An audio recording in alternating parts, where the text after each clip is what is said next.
Howdy, partner.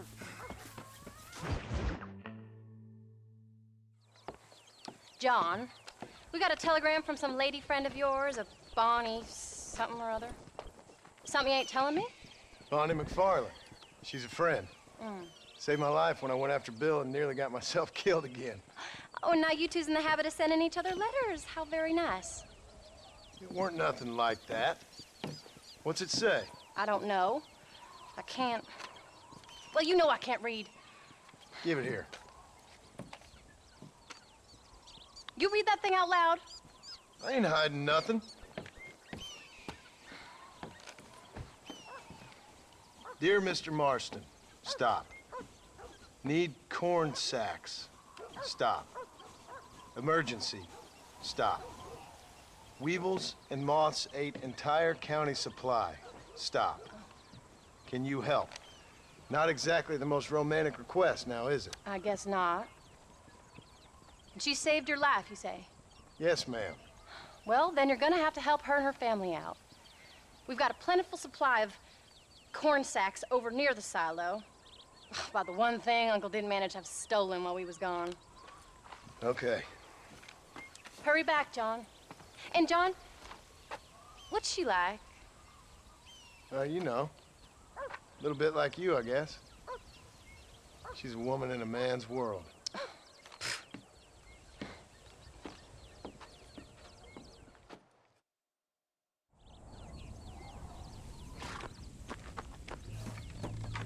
John, wait!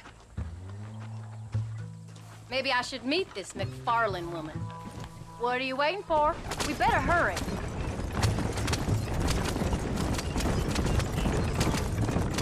I don't think I can let you go off again without me. Fair enough. I'm glad of the company. You only had to ask.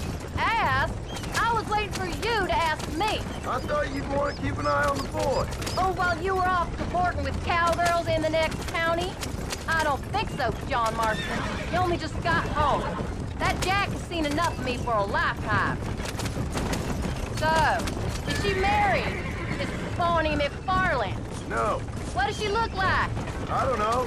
Pretty normal, I suppose. Normal? What? Normal like me? No.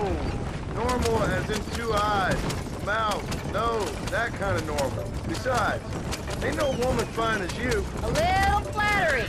Now we're finally getting somewhere. If you find yourself in a hole, the first thing to do is stop digging. Another pearl of wisdom from John Marston. I sure do miss those. I never took you for the jealous type, Abigail. I ain't jealous so much as curious. You heard what she wrote. It's just some corn. She saved my life, and she was decent enough to me, so I owe her this much at least. How did she save your life anyway? She found me half dead on the side of the road and took me to the doctor. Most folks would have left me there. Half dead from what? Bill didn't take so kindly to me visiting unannounced. Bill never did like surprises. How was he? Same as he was when we left. Angry and dumb. Taking his revenge out on the world. People down there was really scared of him. Of Bill? You gotta be kidding me. He was only frightening if he was afraid of dumb fools. Bill weren't so bad, but when Dutch went crazy, Bill took it hard. For a while, we all thought we'd found something right. A better way to live, but it was just a lie. So you saw before they did. Maybe. But they was still kind of a family. A family that left you for dead. You knew the truth, John, and they hated you for it. Where did they take you? Who? Those government bastards. Where did they hold you and Jack? I ain't sure. They kept our eyes covered there and back. Can't have been too far from here, though. They treat you right? It ain't the first time I've had a gun to my head, John. You're forgetting your marriage proposal.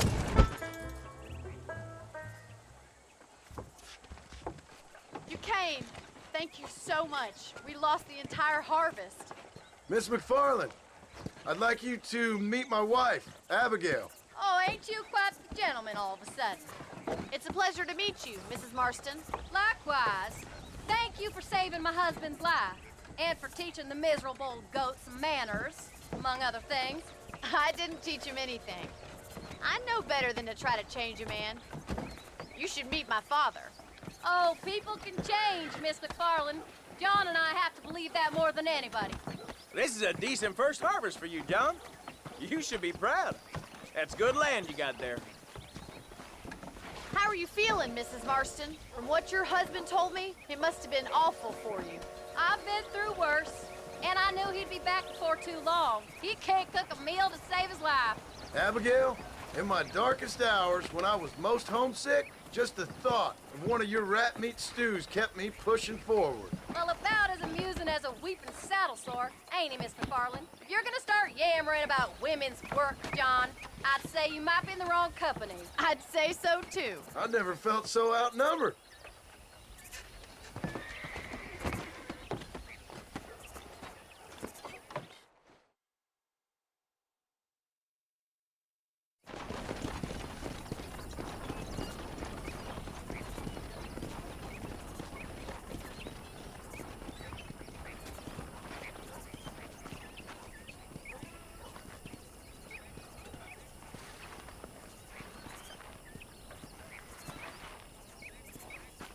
Ma'am?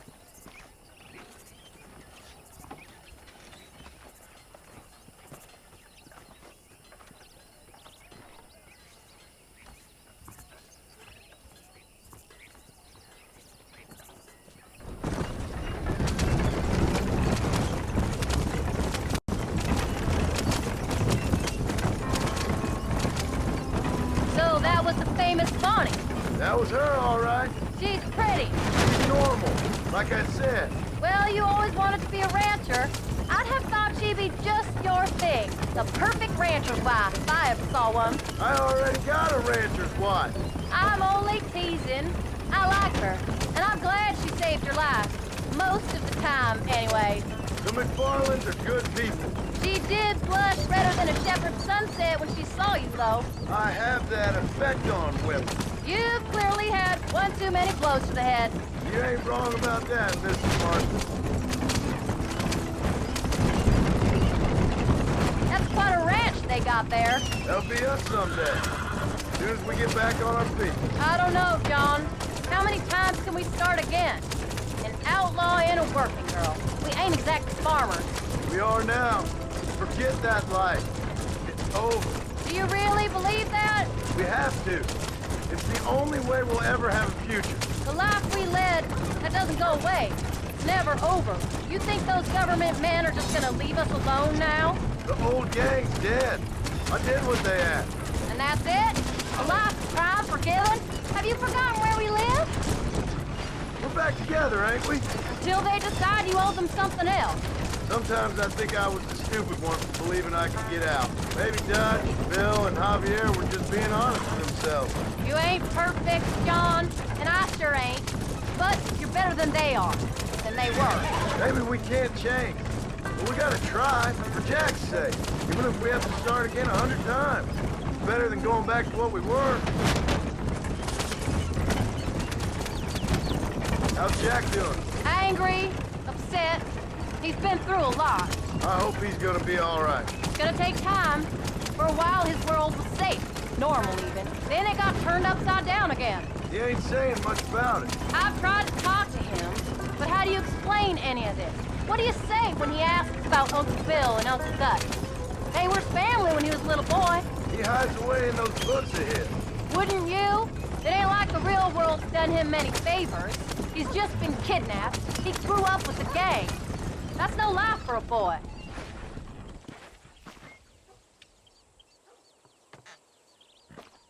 We did good today, John.